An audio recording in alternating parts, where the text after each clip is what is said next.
C'était un secret. Maintenant,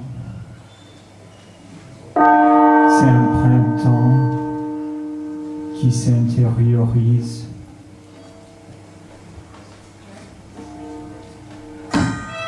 Maintenant, c'est le printemps, normalement.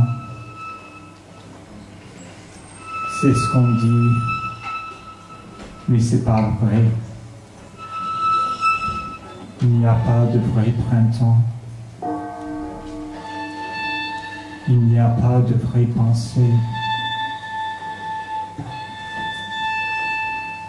Il y a juste un hiver éternel, un été éternel. L'automne éternel. Ça fait un mélange. Un mélange de plusieurs saisons. Parce que c'est ça, là, les saisons. C'est un mélange de toutes les saisons. C'est toutes les saisons qui se mélangent ensemble, qui se mettent ensemble, qui se mettent en couple et qui font des enfants. Trop moche.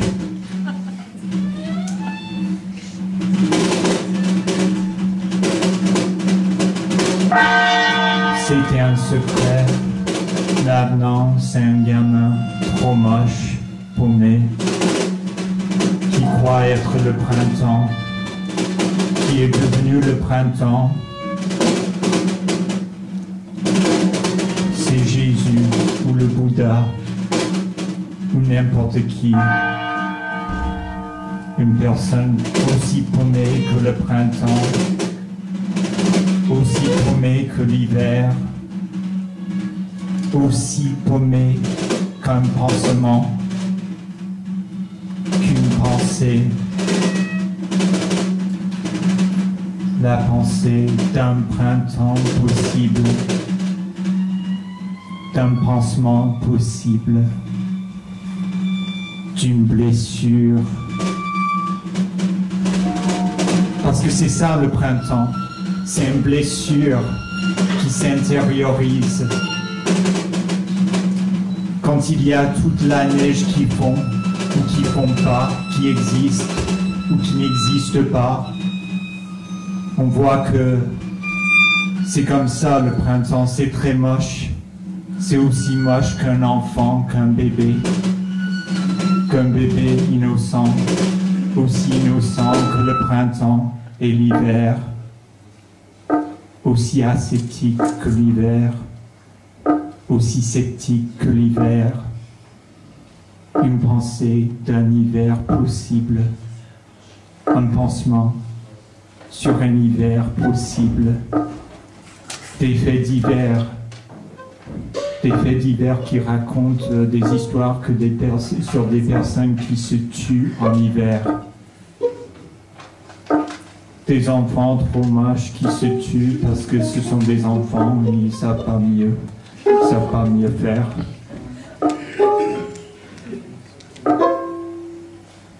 C'est comme ça.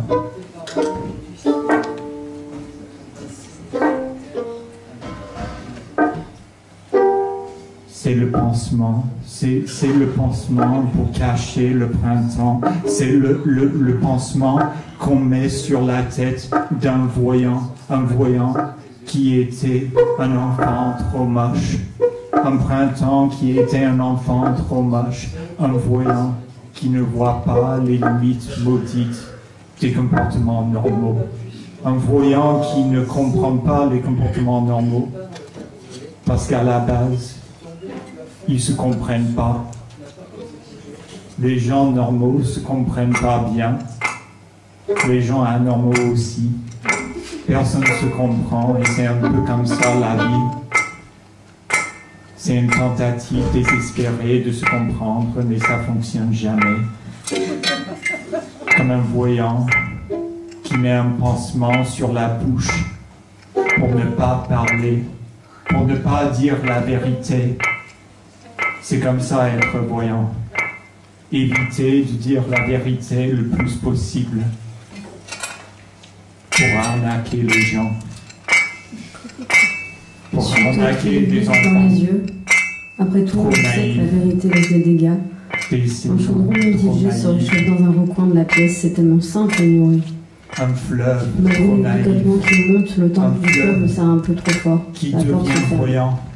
Avec une Un porte fleuve qui voit des choses. J'attends Une des fois, termes et larmes. je suis devenu un Après, fleuve et voir j'ai les vu fesses des que nous trucs. valons. J'ai vu plein de J'ai pris la trucs. place de s'étirer. J'étais plus un enfant, c'était un peu un entre-deux, comme le printemps, ou l'hiver, ou n'importe quelle autre saison, ou n'importe quel autre trou, parce que c'est un peu comme ça, les saisons, c'est un trou noir qui vole toute notre énergie, qui nous désespère. C'est ça, les saisons, c'est une tentative d'aller ailleurs, qui ne fonctionne pas.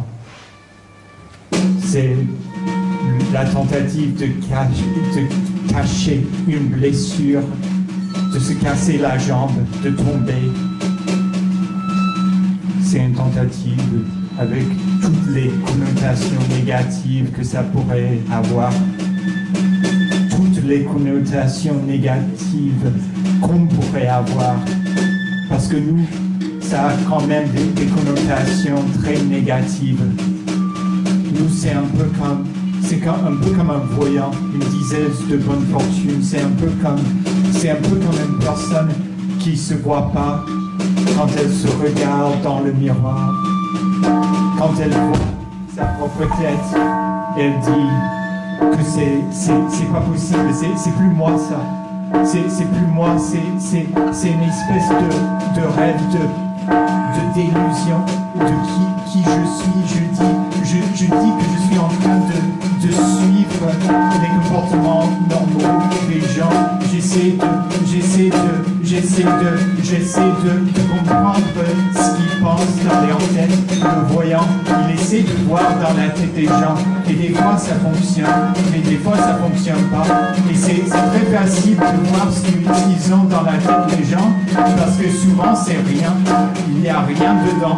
Et du coup, pendant ces moments où il n'y a rien dedans, genre une fois sur deux, une fois sur trois, une fois sur quatre, on ne sait pas, avec notre troisième œil, quatrième œil, cinquième œil, on ne sait pas, on a beaucoup on a beaucoup de dieux, on est comme ça. Toujours, on disait qu'on a arrêté avec le paganisme, mais c'est pas encore fini. On disait, on est mieux que ça, on a trouvé le monothéisme, et c'était encore pire, et puis on a continué avec le paganisme, et c'était comme ça dans notre tête tout le temps, le paganisme, la voyance, les cartes, les cartes mentales, des représentations du cerveau. Ça, c'est un genre de géomancie, parce qu'il y a des pierres dans le cerveau qui font des mélanges de régions différentes. C'est comme des pierres qui se cassent la tête contre elles, toutes ces pierres qui sont rassemblées dans un petit bocal, et on le secoue et ça fait un bruit de dingue, et c'est comme ça dans la tête de n'importe qui. Et c'est ça que le voyant y voit. Il dit qu'il est voyant parce qu'il voit que soit c'est quelque chose, soit c'est rien. Et quand c'est quelque chose, c'est du bruit. C'est souvent du bruit, c'est souvent beaucoup de choses en même temps. Et c'est comme ça, c'est un vrai métier ça. Des fois c'est un vrai métier, ça dépend des cas, mais ça pourrait être un vrai métier, ça pourrait être comme médecin.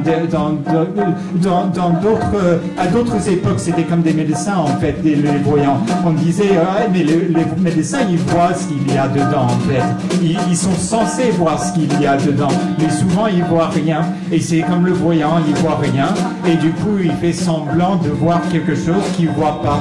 Et puis il finit par voir des choses qu'il voit pas. Et c'est comme ça l'auto-hypnose en fait. C'est ça quand on entre dans le cerveau et on commence à tout délier et on fait des petites pierres et on vénère des pierres parce qu'on est païen, vous savez pas oublier. Donc on va vénérer des pierres et des chuteaux et des licornes ou je sais pas quoi, on peut vénérer tout parce qu'on est un peu vénère en fait. On est vénère parce qu'on est en enfer depuis toujours. C'est l'enfer depuis toujours. C'est comme ça. On le savait pas. On savait que c'était un peu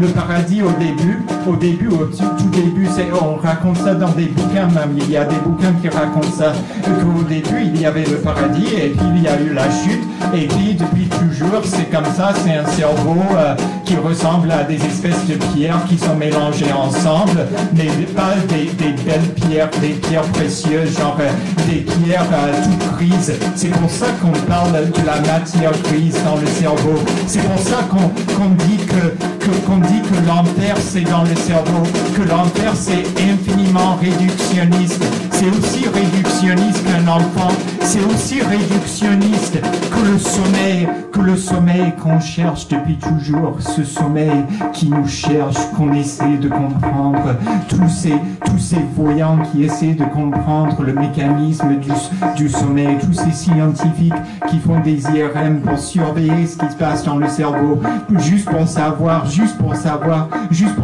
que c'est de la matière grise, que c'est tout gris dedans, il fait gris tout le temps. Et du coup, c'est comme en Angleterre ou quelque chose comme ça, il y a le ciel gris et c'est tout.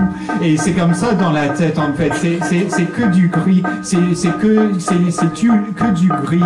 Et puis il y a des gris aussi qui sont mélangés avec les pierres. Et puis on fait un bouillon de pierres et de matière grise, j'allais dire de la gratinée, je sais pas, mais bon, c'est une espèce de, oui, c'est comme un plat préparé qu'on trouve, qu'on met au micro-ondes et il y a plein de substances chimiques dedans, on sait même pas ce qu'il y a dedans, il y a plein de substances chimiques dans le cerveau et c'est comme ça le cerveau. Et des fois c'est un peu l'enfer, on ne sait pas ce qu'on cherche sur la terre, on cherche, tout le monde cherche le même voyant, tout le monde cherche le même,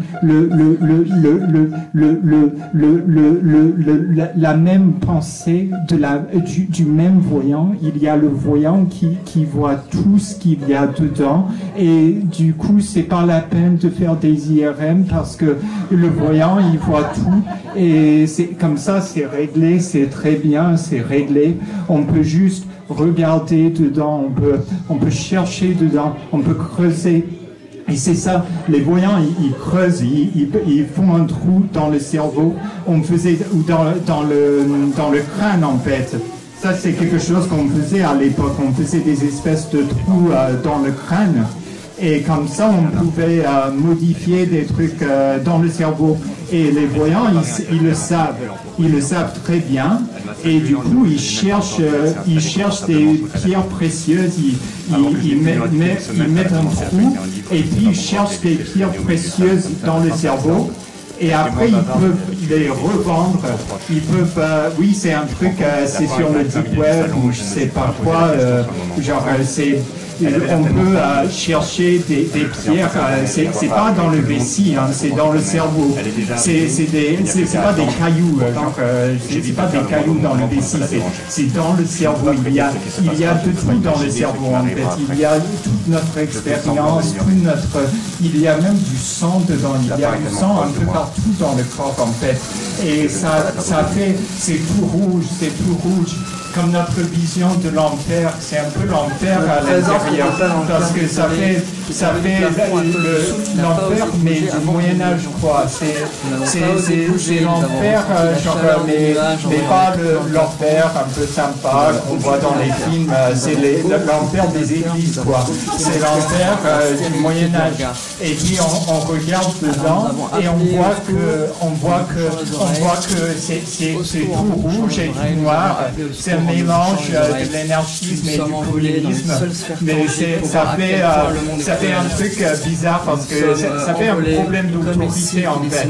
On est un peu perdu, on dit qu'on n'est pas sûr, c'est comme l'anarcho-syndicalisme ou quelque chose comme ça, on n'est pas sûr de quoi il s'agit.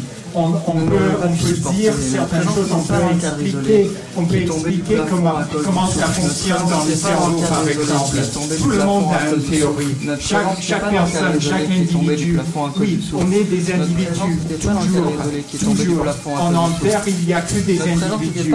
Il n'y a pas de collectif en enfer. Il y a juste des individus qui se frottent les uns contre les autres. Et comme je disais, l'enfer, c'est infiniment réductionniste. C'est comme des scientifiques qui se frottent les uns contre les autres, mais qui ne savent pas ce qui se passe dans la tête des autres, parce que ce sont des scientifiques, ce ne sont pas des voyants, ce sont des gens qui ne voient pas ce qu'il y a dans le cerveau, qui ne voient pas ce qu'il y a dedans. Il faut qu'ils utilisent des machines ou des trucs comme ça, c'est comme des musiciens. Des musiciens qui savent pas jouer d'un instrument et qui jouent avec des machines, ça passe. Donc c'est comme ça la science. On peut faire plein de trucs avec le cerveau. On peut creuser, on peut démontrer que ça ressemble un peu à l'enfer. Et ça, c'est un constat tout à fait empirique. On peut faire plein de choses de nos jours. On peut enlever le sang du cerveau et regarder toute la matière grise. Après, ça tue la personne, mais c'est pas pratique. Mais bon, on va regarder dedans, on va regarder ce qu'il y a dans le sang. On va voir que dans le sang, dans l'ADN, il y a beaucoup de réductionnisme, il y a beaucoup de suites de chiffres. Et on dit que ça, c'est l'effet concret. Tout ce qui est matériel, c'est dedans, c'est barbouillé sur les murs, sur la paroisse du crâne. Il y a une espèce de bouillie qui est barbouillée partout dans le crâne. C'est du sang, ou c'est peut-être pas du sang, c'est tout gris, c'est une espèce de bouillie, de zombie, c'est une espèce d'enfer qu'on barbouille sur les murs en pente, pour faire de plus en plus d'enfer, de faire en sorte que ça soit de plus en plus l'enfer dans la tête. On peut projeter l'enfer sur les murs comme si c'était du sang et on était des meurtriers, on pourrait projeter toute la structure de l'esprit et ça serait un mélange du rouge et du noir parce que on est à l'intérieur comme le printemps qui s'intériorise, comme les comportements normaux, complètement opaques.